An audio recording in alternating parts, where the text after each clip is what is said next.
If you're part of the Peloton community, then today's guest needs no introduction.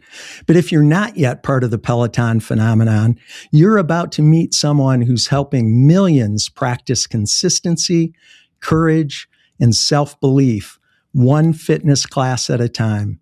Allie Love is a wellness leader and media personality who has built her career at the intersection of performance, culture, and community. She is widely recognized as one of the most trusted and influential instructors in the Peloton community, where her impact extends far beyond fitness. Allie is also an on-air contributor to the Today Show and the founder and CEO of Love Squad, a community and platform dedicated to helping people lead with confidence, clarity, and connection.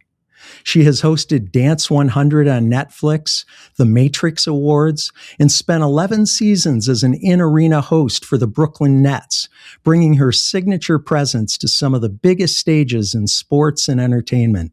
At Peloton, Allie helped shape modern fitness storytelling through marquee series like Sundays with Love and Hidden Hills, creating experiences designed to transform lives, not just workouts.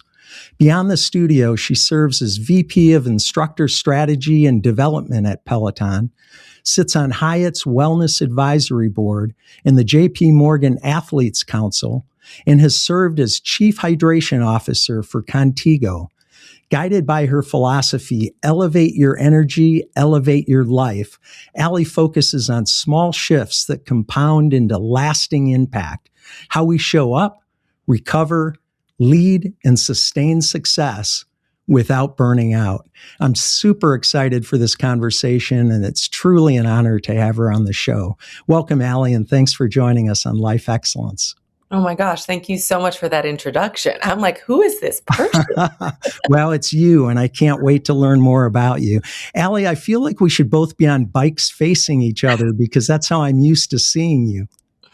Yes, I feel like most people, they're like, I see you and I'm just sweating away, but I love it. And it's an honor to see you in person. And now we're face to face really on screen. Well, I love that, and I'm honored as well. Allie, fitness programs and classes aren't new, obviously. We've seen a lot of fitness crazes come and go through the years, everything from jazzercise to at-home workouts led by people like Jane Fonda and Richard Simmons, to intense programs like P90X. Many of them were phenomenally popular. All the ones I listed certainly were, but most eventually faded.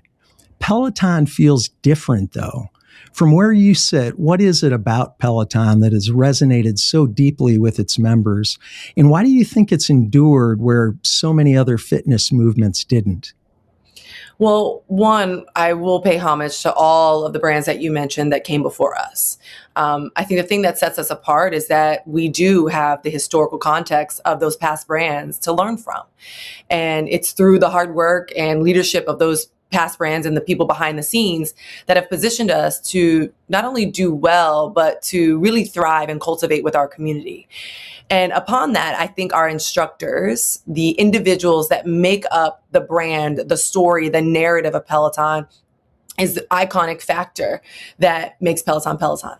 You not only fall in love with the product, right? It's sleek, it's wonderful, it does all the things, it's updating in software, it fits into your home, you're position to find your fitness or find your workout or find your training and your performance in the comfort of spaces that you occupy. But you get to do it with trusted folks like my colleagues and myself that are real people on screen talking about things that are funny, that are sincere, that are challenging, that are informative. And I think that to me is the secret sauce, is that it's just not me. I'm not the only Peloton instructor. I'm not, leading Peloton into the future. I'm amongst 50 plus instructors globally that you can come on at any point and experience your workout with.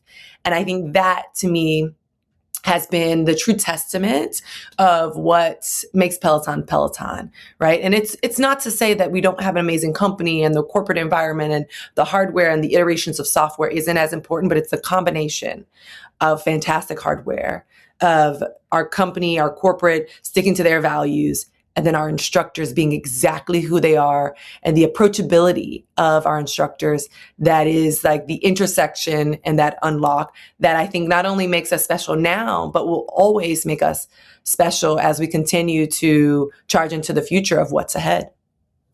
You've actually effectively captured the essence of the entire show. So I think we can be done now. Thanks for no, we're going to dig into all of that. And you're absolutely right. And you're looking at it from an instructor standpoint, Yes. but you also take classes. And so I think probably all instructors have an appreciation from that viewpoint as well, that lens. I want to back up to the origin of Peloton as a company, and then when you joined. You weren't one of the first instructors when Peloton started in 2012. You were hired in 2017, so about 5 years later. And that was actually, I think, a pivotal time in Peloton history, because you were hired with other now extremely popular instructors like Emma Lovewell and Cody Rigsby, I think, came just after that. And of course, the success of Peloton exploded after that, even in 2017, 2018, 19, and of course, leading into the pandemic. But how did you first become familiar with Peloton? And tell us how you became an instructor. Yeah, so I always say I was one of the founding 11 instructors. Peloton started in 2012, and it was one of those things where it's like, okay, we're going to take fitness and we're going to take this bike and we're going to put it into folks' homes, and we're going to bring fitness to them. And the studio was basically a closet with a black curtain and a camera, and instructors like Hannah Corbin and Jess King and Robert Anzan and Christine Deckerol, like all of these people, and Cody was there first. They all came, and they were, working out in this closet with a black curtain, creating content. The evolution of it all occurred where I ended up joining in 2016, more recognized in 2017, as you mentioned. And the way it happened was I was a dancer. I moved to New York from Miami. I went to Fordham University, and I was a dancer, danced during college with the Ailey Company, got a bachelor's in fine arts from the Ailey Company and Fordham University. And I started modeling, and then I started doing what is now called influencer work, where this was the spearhead. It was a tip of the spear of influencing and ambassadorship, where Adidas reached out, and I became a part of the Adidas brand as an athlete. And during this time of me now kind of making my way into New York, I'm in school, I'm, traveling with Adidas and doing all these incredible things. Peloton was starting to kind of get its claws into like fitness and making some like hedging a bit forward. And they reached out to me. And they were like, we're looking for cycling instructors. We'd love for you to come audition. And the reality was, at the time, I was not an instructor. I'm just now, with Adidas. I'm modeling. I'm in school. I end up getting the look for the Brooklyn Nets job. I become the host of the Brooklyn Nets. So as when the Nets moved to Brooklyn, shortly thereafter, they're in Brooklyn. I come on, and I'm in this arena, and I'm doing all these incredible things at a very young age. And when they reached out, I was like, definitely didn't have the fortitude. But I was like, I'm not sure instructor is what I want to be with my life. I'm not sure what I want to be when I grow up, but I never conceptualized or dreamed of being a fitness instructor. And so when they called me, they're like, yeah, we heard about you. We'd love for you to come in. We're trying to find talent in New York City. I said, no, thank you. And I've told this story multiple times, and it kind of gets even more hilarious and comical over the years, because you see where Peloton is and how impactful Peloton has been in millions of people's lives. And then on an individual level, as an instructor, how it's changed mine. But me looking back, the reality was when I received the phone call, I said, I don't want to be an instructor. I appreciate you all reaching out. And Peloton did something that I will never forget. They never took no. They didn't take the no for an answer. They're like, great, we'll see you on Tuesday. Today's Thursday. We'll see you on Tuesday for an interview. And that's how the call ended. It's a very short call, maybe 10, 12 minutes. I remember walking up Broadway. I was a fit model for Victoria's Secret at the time. I remember walking up Broadway in the 50s, like in Midtown, going to the office, and I get this call randomly at 9 a.m. And it's, less than a 10-minute call. And I was like, no, thank you, only to end up with, we'll see you on Tuesday. So with that, I end up showing up to the offices on 23rd Street and 7th Avenue, right in the heart of Chelsea in New York City. And I learned more about, I had taken a class before, but I learned more about what they were offering. And so I said, you know what, why not? That Thursday I had a 15-minute audition. Now, mind you, it's just completely different than how we hire an instructor now. It takes over a year for an instructor to get a job at Peloton. Like that, the process now is a bit more intense than a week and a 15-minute audition. And so I ended up getting on that stage for 15 minutes and I gave, as a dancer, I tapped into my performance and I gave the best 15-minute performance of pretending to be a cycling instructor that I could. And lo and behold, the next day they called and offered me the job. And I said, you know what, I'm going to go ahead and take it. And I took the job, and it was one of the best decisions of my life. Founding 11 instructors, I came in with Matt Wilpers at the time. We came in together. And Brian, I don't know if you've ever been in a position where you came into a job or a role and you had no idea what you were doing. And you actually end up coming in with someone who was really good at the job. And so that ended up being my experience immediately after being hired, is I come in with a guy who knows exactly what he's doing and who he is in cycling, and I have no idea.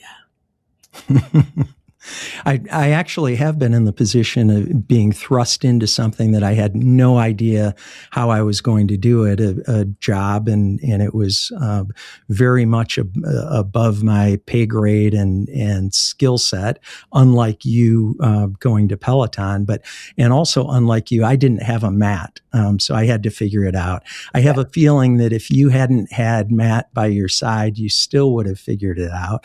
And what a wonderful, fateful decision, not only for you and your family, but also for millions of people like me who have been able to benefit from that. So I'm glad you said yes.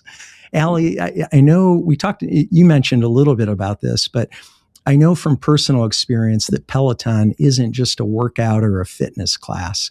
It's a chance to connect with a community and with the incredible instructors, yourself included, who are leaders in that community. And again, as you alluded to, play a much bigger role than just a fitness instructor. What do you believe your role has been in creating the kind of loyalty and community that exists at Peloton? Well, my role is definitely to live in the intersection of the responsibility that I have to our community. And I make sure that this is very much something that we talk about as an instructor team. And what I mean by that is the unique sauce that we talked about earlier with the instructor team is that we get to show up as ourselves. And the way that we do that is that we make sure that we are ultimately being very present in real time. The intersection of where the pendulum swings in society, how we show up as ourselves, and of course, the workout in itself is where we live. It's one thing to show up and say, I'm perfect, you're perfect, we're gonna try to be perfect, and everything is gonna be perfect. And I think that that's something that makes us and sets us apart from other experiences, is that we don't do that. I show up as myself and I let you know how I'm feeling, what I'm going through, what you might be feeling, living in real present day. And so I think we have a social responsibility to give life. And I say that our instructors are so approachable. Like the level of humanity is so high because we give life and we speak life as it is existing currently without much, without many guardrails. And it's inviting to our members. I think it's refreshing to our community. And I think that is truly why our community ends up being very sticky. They find themselves being attracted to an instructor and saying, this person gets me, or they're like me, or they tell it to me like it is, or I see myself in them, or I see my kids in them. And it's like, I found a sense of belonging by the pure fact that we're showing up, not ignoring what's happening in the world, but bringing it with us. This concept of, we should just leave everything at the door. It's really unrealistic to any human in any role, position, or space you occupy to just say, I'm going to leave everything at the door. I'm going to go into work and pretend like it doesn't exist. And so I think for us, the social responsibility is that we don't pretend that it doesn't exist. We allow our community to bring it with them. And then we continue to work together through it or with it. And it makes us all stronger for it. And so that in itself is a way that I have brought my presence, my leadership to our team, to create spaces for them to show up, but also for our community to show up. At what point did you have that realization that the impact you have is much bigger than the workouts? You've been with Peloton since, like you said, 2016, 2017, a long time. Was there a point at which that hit you, or did you know that right from the beginning? I'm going to bring this down just for a sec. Oh, that's better. The point that I think that I recognized that it was a little bit deeper than a workout. I will say, to be completely transparent, when I joined the team, yes, I knew it was just a workout in the sense of like, wow, this is a fantastic workout. We're going to give something special to our community where they're going to just be the healthiest version of themselves, or give them the platform to be the healthiest versions of themselves while laughing, while listening to good music. Like I often say, my classes are, broccoli wrapped in cotton candy. Broccoli wrapped in cotton candy is, I'm going to deliver this. But I think the turning point to which I knew it was something greater was when it was right before actually COVID. And I started this series called Sundays with Love.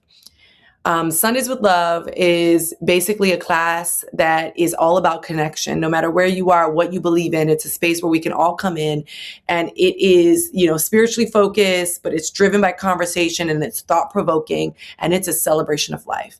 And I've curated this series over the last 6-7 years with many episodes on that premise. And I remember after doing maybe quite a few of them, let's say first 10 classes, they were getting great traction. People are coming in. They're like, wow, these things are changing my life. They're 30-minute classes. I have a theme or a virtue that we focus on, whether it's patience, forgiveness, courage. And then I break them down. And as I break the ride down into 3 parts on how you understand this theme or this virtue and how we can process it. And so we're working the insides while we're working the outsides. And I had no idea the impact that this series would have on our community, but also on how I was received by our community. And so the turning point was when there were so many articles written about Sundays with Love and the impact that it had on our members, in that, wow, has Peloton unlocked something here? Is Peloton the new church? Is Peloton creating a following that's unlike any other fitness experience, that's more spiritually based, that's more internally driven? And at the time, like now I can look at those things and see the silver lining or see the upside in it. But at the time, I got so scared. I was like, this is just supposed to be a good workout with some really encouraging words to make people think about how they show up in spaces to be the best versions of themselves. It has taken on a shape that I was not expecting and that I truly wasn't ready for, in that it created social buzz and that it created public buzz and that it made headlines in media. And I was like, it's just little Allie Love here teaching a class to make people feel good.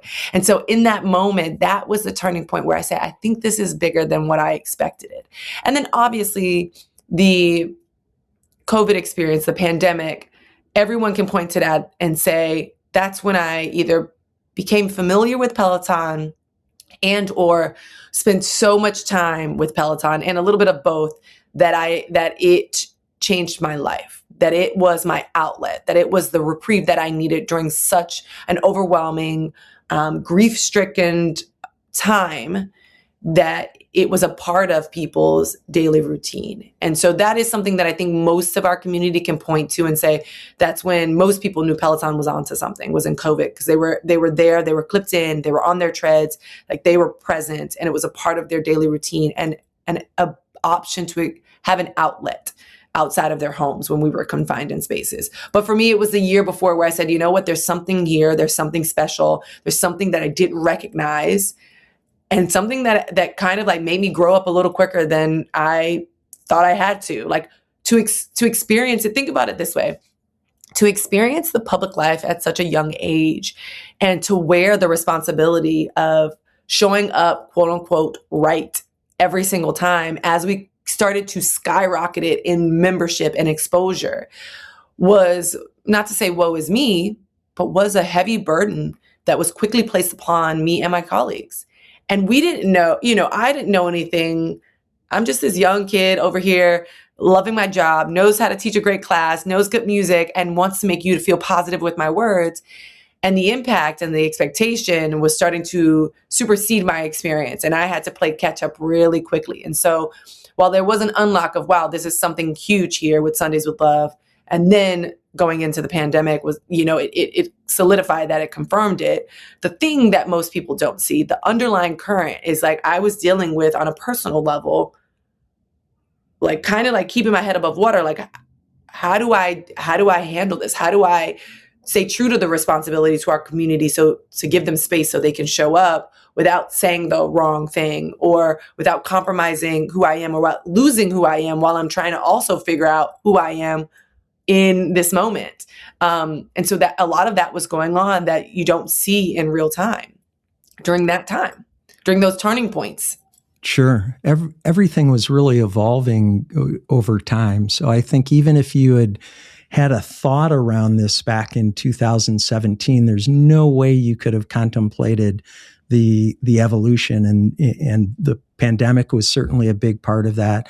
But I think even outside of that, there's this growth that's taken place in people and in you as an instructor in the community. And that's caused this amazing and incredible dynamic and relationships and community that transcends fitness. So we show up for fitness, and you get lots of other things, including being reminded to go to the hydration station, just to take a drink of water, which is a pretty basic health part of our health, a basic part of our health that we don't do often enough, but way bigger than that. And you mentioned burden. I get the sense that you felt burdened by it, or that it was a huge sense of responsibility. Not that it was weight that you didn't want to carry, but that it was something you weren't sure you could carry. And I think, though, people looking at you weren't looking to place all of their problems, all of their burdens on your shoulders. They were just looking for somebody to be with, to hold their hands and walk them through that, whether that was certainly with the pandemic. But I think on a day-to-day, week-to-week, month-to-month, year-to-year basis, just whatever people are going through at the time. And because I'm sure you get feedback, you get DMs or mail that causes you to really realize the impact that you have on people during a time in their life where they're not quite sure where to reach. And so they show up to spin, and they get so much more, and they walk away with a great workout for sure. But they also walk away with the belief that whatever it is that they're going through, they know they're going to get through that. And that's, it's a powerful responsibility for sure, and maybe a burden depending on how you frame it. But it's an awesome. It's great to be in that position of being able to add value that way, to be able to serve that way. And I know that you feel that way about it. Yeah, I think Billie Jean King say pressure is a privilege, and like I said at the time, this is the way we were conceptualizing it. Like, this was something really heavy. And also we were growing up and experiencing and being an outlet all at the same time. And that pressure was a privilege, and is a privilege, that we were able to, and you live life forward, you understand it backwards, as Kierkegaard would say. So like, this was a moment where that was the turning point. It was the turning point of me becoming, quote unquote, an adult, me doing stepping out and deciding to own the spaces that I was in and who I was, and be of service to our community and continue to be of service. I think the number one thing is, I love when people come into spaces, and I say this about at work, I love when people can come into Peloton. They can either clip in or get on the tread or get on the mat or just turn on Peloton or come into the studio, and they feel good. They feel like they belong. They feel like we get them. Just as much as I tell my colleagues, in my position at work, my number one job is to make sure when you come into the locker room or when you enter any Peloton space that you love where you work. You feel like you belong, and you feel comfortable in a sense of that you can be yourself. And so for me, that is that has always remained true. And I've learned that over the years as we've evolved and as we continue to grow and continue to expand, that I love when our members can show up and enjoy themselves and be themselves. Allie, one of the things I find so interesting about the dynamics we're talking about is that you lead online without seeing your audience. Now, Yeah. I know most of the time you have people in studio taking the class, and that definitely boosts the energy, boosts the vibe, but you also teach classes in an empty studio. How do you create what we're talking about? How do you create this authentic connection through the screen, literally changing people's lives through a screen without being able to see who you're connecting with? Well, the joy is like you put in all this hard work before, and this is the fruits of our labor. So taking you back to when I joined, we had our studio out of a Dwayne Reed. So we moved from the black curtain and my colleagues teaching a class in a closet to moving into this old down Dwayne Reed in Chelsea. And it was a beautiful big studio. It was a cycling studio. We had a little cafe at the front, and so many people would come into this beautiful space, but it was a very, very small space. And it was just, the studio itself was absolutely incredible. When I joined, we taught 45-minute classes only. So there was no 30, there were no 10s, there were no short content. You came in, you taught a 45-minute class, and you taught about 10 to 12 a week. So you were on often, and that studio would get filled with members, and the turnover rate in terms of people coming in for every class was so high. We had members all the time. The classes were always filled. And the beauty of that is putting in that hard work and teaching 10 to 12 classes week on week, month on month, like you mentioned, like over this duration of 4 years from when I joined.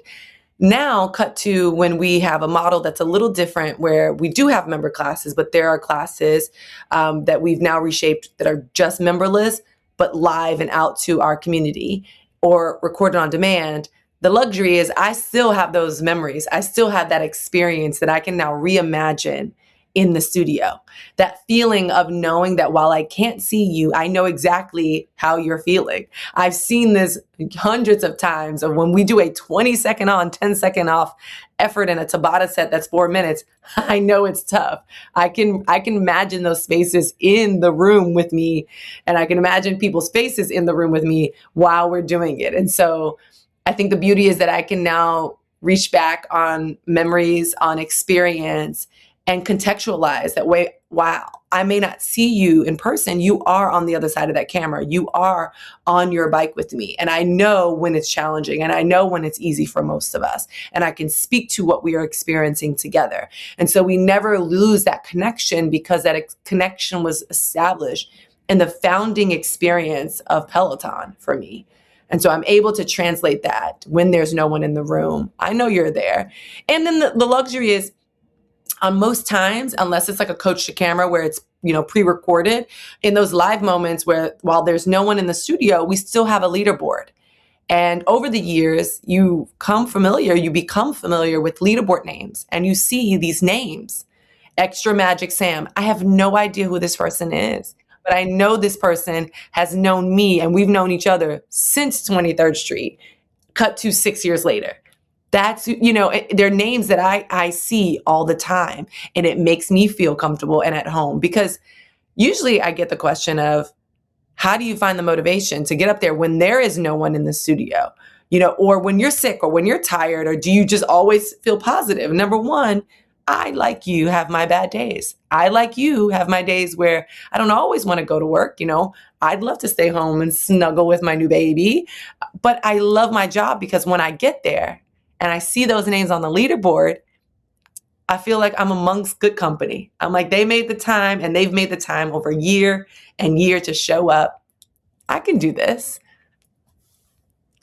Totally makes sense. And from our standpoint, I can't explain it as eloquently as you did, but I certainly know that there is that sense of connection, that sense of community. Us meeting here today for the first time is really you meeting me for the first time. It's me getting to see a friend who I've known for a long time. Mhm. So it's a wonderful feeling and a great dynamic that's been created. Allie, I know Peloton members, which consists of a reported 6 million people worldwide, maybe it's more than that now, clamor for this sense of connection and belonging that we've been talking about, and also enjoy new things. We like new shiny things and different ways of doing things. And Peloton has been great about coming out with new equipment and different equipment, and really really catering to a variety of fitness experiences, not just cycling.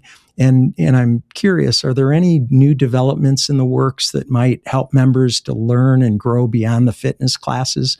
For example, and I'll give you a couple, maybe the instructors sharing what they eat before and after their workouts, or other diet and nutritional information, because fitness is really important. You know how important diet and nutrition is. Yeah. Or another idea, maybe a forum where members can be inspired by meeting and getting to know other members, maybe hearing lessons learned or stories of personal growth or results created through their experience with Peloton, because there are so many transformational experiences, and you get to hear many of them. I'm sure not all of them, not everybody shares. But it would be great, especially in this community of like-minded people, where we enjoy each other's company. We like to work out together. We would love to share success stories and maybe nutrition ideas. Or is there anything like that in the works? Yeah. Or maybe you can give us a sneak peek into something that I haven't mentioned that's in the works. Yeah, I think the beauty of what this job, and I love it so much, is that we listen to our members, right? We hear the desire. We keep our ears to the street on where the fitness industry is going or what is needed. Longevity comes up, nutrition comes up. And so we have dabbled in nutrition in a fun way on social media and YouTube of what's our, instructor's favorite go-to pre and post workout snacks, right? I talk a lot about hydration, like working on projects on how to deliver sustainable hydration, to deliver energy in an accessible way that's great for the body. Like all of these things are things that I've focused on, but also that we as a company at Peloton talk about. Sleep, right? Like sleep is so important. Your recovery is so important to your overall output. And so I'm excited for our future. And what I can say is that we'll continue to ideate in nutrition, because what we tend to do is we'll listen to our members, we'll serve our members a taste of it, see how they respond, and then go back to the drawing board and say, okay, now how do we make this a thing? One of the things that I think we've done really well, and this was feedback from our members, programs and training plans. So we before would drop an odd training program or a collection of workouts here and there. And what we've done over the last couple of years is we've gotten strategic in how we do that, whether it's split training programs from different instructors, whether it's a bike, a cycling program where it's like Power Zone or specific, or if we're doing marathon training, right? Like couch to 5K training. So we're introducing these programs. I myself doing my first dabbling my toe into strength training, which I used to do when I first joined Peloton, but I've only done the bike and bar classes and Pilates. And so what I've done is, secretly put together a program that I talk about often, literally based around rebuilding your body. I'm in a phase of coming off of having a baby. And as an athlete, as an everyday person, not even an athlete, I'm an everyday person in that sense of like, I don't compete at a high level physically anymore, but mentally I do. And so how do I go from being at the top of my game, going through this transition in life, which, can be in many cases quite beautiful, but still personally tough in many ways, and then get back to coming on camera exactly as if nothing ever happened, knowing that I look different, I am different, I'm experiencing life differently. And so instead of, which is kind of what I touched on before, instead of pretending none of those things happened, I decided to create a program for anyone, not just those, who had a baby, but people that are just in a phase where it's like, I need to rebuild. I need to get back to the basics. I need to get back to the foundational principles of progressive overload, of getting on the bike and doing endurance work, followed by sprints, followed by high intensity work, with a recovery day of doing something new that I haven't done in a long time, i.e. Pilates, because how many people, say I always do Pilates, but So I decided to take all of that information and my experience and wrap it in a program. Call yourself a runner. Another program is like, you can call yourself a runner. Here's how. We're going to give you the tools. And so nutrition is an area we're going deep into. Our company is working behind the scenes on what is longevity? What does sleep look like? These things we've talked about for years, just getting curious on what does that look like and how does it translate into what we're offering our members. And then nutrition is there as we continue to ideate from the offerings we've provided to our members. And again, these programs, we're hearing you, we're listening to you, we're excited about them, and we want people to be able to reach their goals. I think that also is something new for us, because you can work out for life and work out for a better life, but sometimes it's really nice to have benchmarks or goalposts along the way to say, I want to reach this goal. And so these programs, my program, the Rebuild, like these are moments that we can set a goalpost and say, I'm going to do this over a 3-week progression. It's progressive overload. I'm going to get back to the basics. I'm going to come back to my body instead of thinking my body should just be able to perform how it used to when I was in college, or I should be able to, press what I used to press a year ago after a deconditioned season. I'm going to get back to the basics so I can work my way to a new space where I still feel strong, or a stronger, even a stronger version of myself. I appreciate you sharing all that, and we certainly look forward to the continued innovation. I think the innovation, going back to one of my first questions, the innovation and hearing members and responding and continuing to develop new programs, new whatever it is part of that secret sauce that you described with Peloton. One of the reasons for having goals, you mentioned goals and getting into that a little more. The main reason I want goals is for the person it takes me to achieve those goals. So the goal is, for me, a half marathon is a goal, but I really don't. Running the half marathon at the end of training is sort of anticlimactic. Even if that didn't happen, the important part of having that goal is what I've been doing for the 14 or 16 weeks leading up to the goal. So I think the development of those habits around a goal, if I don't have a goal, then I'm less likely to develop habits that support me in the achievement of that goal. So just something to keep in mind. And also, by the way, I should have mentioned this a long time ago. Congratulations on the birth of your beautiful, healthy baby boy. I know that's he's not brand new anymore, but he's still fairly new. And I wonder, how has becoming a mom shaped your perspective, other than this glow on your face? You've always had a glow about you. I do have to say it's different since becoming a mom, and that's very very common, I think. But how has it shaped your perspective and the impact you want to make in the world, if it has? Yeah, I have to say, I was listening to a show this morning, and it was like, one of the smartest answers you can give is that you don't know. I don't know. I don't know necessarily if or how it's shaped, because it's still new. I'm in a season of my life, and I think the feedback that I've received is, yes, the glow, I'll take the glow, I'll take it. But I had a dear friend to me say the thing that she's noticed, and usually some of the best advice or feedback that we receive are from the people closest to us. But the things that she's noticed is that I'm just, to her, softer. And I thought that was a compliment, because I don't think I was necessarily hard before, but I am a very much A-type personality, in that for me, in order to succeed, and given sometimes the construct of the world and society, you only get one shot as a woman, sometimes. And it's one of those things where, whether for better or for worse, I suffer from the perfectionism that maybe plague many folks that are listening, where it's like, okay, I won't put it out there unless it's perfect.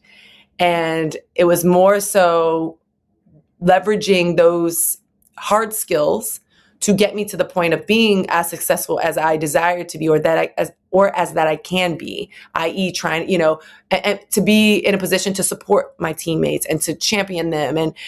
And so those hard skills led to a great space and a great place for me right now. And I think the change that, again, that folks have mentioned is that, I'm a little softer. And so I do think that for me has been the change, is that I'm perceived. Whether I am or not, I don't know. Again, I don't know. But I'm being perceived as being a little bit more softer, and that being actually a superpower right now. And so I can say that that's something that's changed. But in terms of how I look about the future, my son has helped me not believe, but it helped me confirm the thing that I knew existed, which is that humanity is so fragile and so pure and so beautiful. And having a baby, looking at this little baby, knowing the desire is just to be loved and laugh and eat a lot and cared for, like protected, those are all the desires of an adult, years beyond his age. And I recognize that sometimes it's just that simple. Sometimes in life, when it comes to business, relationships, when it comes to having a conversation, when it comes to supporting someone or asking for support, it's recognizing that people want to be heard, they want to be held, they want to be hugged. And that is the level of humanity. And so it confirmed that for me, and I'm able to articulate it a little differently at this point after, becoming a mom. I don't know how it necessarily has shaped me. I don't have a secure answer that comes from within, from me, but I do know that it's confirmed, like he has confirmed the fragility of humanity and how we should protect each other and continue to say kind things to each other and support each other and just do those simple things that allow people to belong, because we're all looking for, again, a hug, to be heard or to be held. Yes. Yeah. It really takes you back to basics, doesn't it? And yeah. One thing I know for sure is that you have given up a tremendous amount of control over your life, at least at this point. But there's good in that too. And you were talking about perfectionism, and just it's okay to, I think, just ratchet it back a notch. When you're like you and when you're like me. And so that's part of the blessing, I think. Allie, as you know, our show is called Life Excellence, and you create excellence in various domains of your life. And you also model it for others, which is amazing. I'm curious, so what does excellence mean to you? Oh, so I was actually having a very similar conversation about this last night. But when I think of the word excellence, I think it's operating from a place of asking yourself this question consistently is, am I showing up as my best at this time? What I mean by that is high performance, being the best, is a very subjective term. And usually it's we allow our surroundings or people around us to set that bar. And what I recognize is excellence isn't necessarily allowing the people to set the bar. It's that we set it ourselves by every day when you wake up or before you enter a space, before I get on camera, saying, what would the best cycling instructor do right now? How would they act? What would the best mom do right now? How would they act? Mind you, I can't always do what I think the best, quote unquote, would do or the greatest would do in that moment. However, the sheer fact of having the willingness to ask myself that question, but also having that conversation or that internal dialogue, positions a person, including myself, to be excellent in that space. You're using the information, the data, the experience at the time that you're in to make the best informed decision on how you will react, you will respond, and you will show up. And that in itself is excellence. And so I think for me, it's always coming back to this question. And I have to say, in most situations, I ask myself, like, what would the best friend in the world do right now? Or what does a great wife look like? How is she in my mind? And it's not that I'm just pretending to be this person. I'm opening up internal dialogue to talk it through myself, to make sure I can show up as the best version of myself, not as an alternate version of myself, but as the best version of myself. And when they say striving for excellence, that's what that is. That is not necessarily like, I'm going to be better than everyone around me. It's striving for the best version of yourself by having that internal dialogue, by never being afraid to ask yourself that question and really work it through and contextualize it and do the best you can in the moment that you're in with what you have. I love that. The excellence is in the striving. It's not in what's ultimately achieved. It's in the journey. Yeah. Allie, you're a woman of faith, and it certainly seems like you're living God's purpose for your life. Does it feel like that to you? Not all the time. Not all the time. I think that's the striving. That is the striving. I am a woman of faith, and I am proud of my faith. And it is a part of myself that which I'm so grateful for, that I don't have to hide at work. It's a part of my belief system. It's how I grew up. When I was 9 years old, I got hit by a car and I almost died. And having a kid now, like a baby, I cannot imagine what my mother went through to see her child in such distress, and almost lose my life. And it's just a testament of how incredible she and my dad are, just like as humans, that they were able to just like be so supportive and so present in the midst of, I'm sure, their own just emotional like heartbreak as I was going in the hospital. But this moment was pivotal in my life, because that's when I was confident. I said, oh, there's a God. Like, there's no negotiating for me after that experience at 9 years old. And I've always carried that with me, that there's something about me that that's not up for debate with me. God saved my life 100%. And the way that I know that is, I remember my mom came in after talking to the doctor, Brian, and she was just like, you're losing a lot of blood. I had been in traction for 7 days for 5 days because I broke my hip. I got hit by a car, broke my hip, knocked out my teeth, like my body's all scarred up, and they don't have the tools to go to surgery right away, because most times adults are the folks that break their hips. So they only had, things to fix adults or to help adults. So they had to make something for a kid, and they had to ship it to Miami. And so that took a lot of time. And during that time, I lost a lot of blood. I, was really weak. I wasn't eating, and all of these things were transpiring, and it was looking really tough. And the doctor was like, listen, we are trying our best, but we're in a difficult situation. And I remember my mom coming back in, and she said, listen, your dad and I, we can't trade places with you. And if you want to live, you're going to have to fight for your life. And I tell you that, and I've said this multiple times, is that I decided in that moment that I was going to fight for my life, and I never stopped doing that.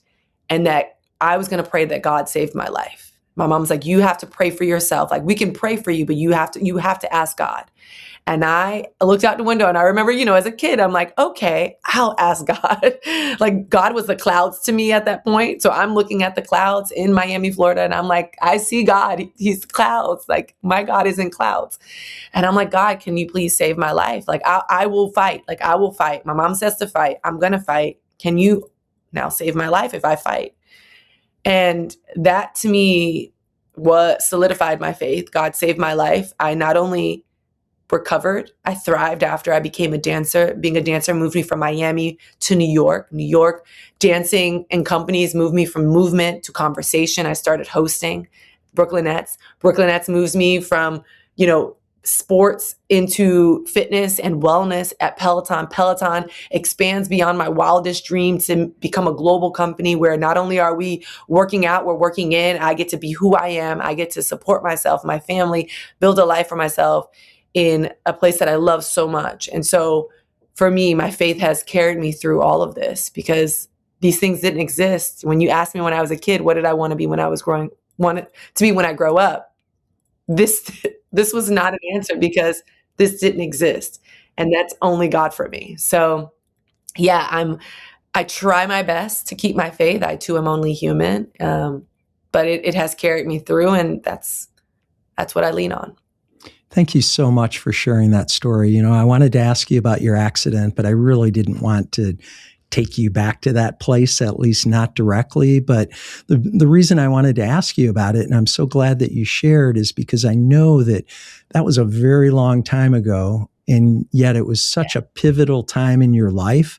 And I know that you carry that with you every day as part of who you are and why you operate the way you do, and why you even want to add value to people and impact them. And so thank you so much for sharing that. Allie, you're such an inspiration. It's wonderful to have you on the show, and I really appreciate the opportunity to get to know you better today. Thanks for all you do in the Peloton community, of course, and also in the world. I'm very, very grateful for our time together today.